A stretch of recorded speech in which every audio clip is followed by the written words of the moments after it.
भगवती ईश्वरी भिसे मृत्यू प्रकरणी कुटुंबाची पुण्यातील अलंकार पोलीस ठाण्यात तक्रार। रुग्णाची गोपनीय माहिती सार्वजनिक केल्यानं डॉक्टर सुश्रुत भैसास आणि डीन धनंजय केळकर यांच्यावर गुन्हा दाखल करण्याची मागणी।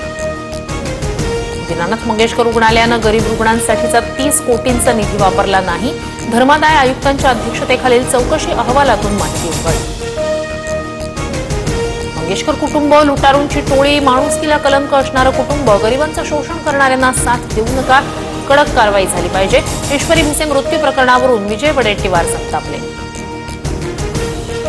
जामिनानंतरही प्रशांत कोरटकरचा आजचा मुक्काम कोठडीतच। कागदोपत्री प्रक्रिया आणि शासकीय सुट्टीमुळे उद्या दुपारनंतर सुटका होण्याची शक्यता। छत्रपती शिवरायांचा अपमान आणि इंद्रजित सावंत धमकी प्रकरणात कोरटकरवर आरोप।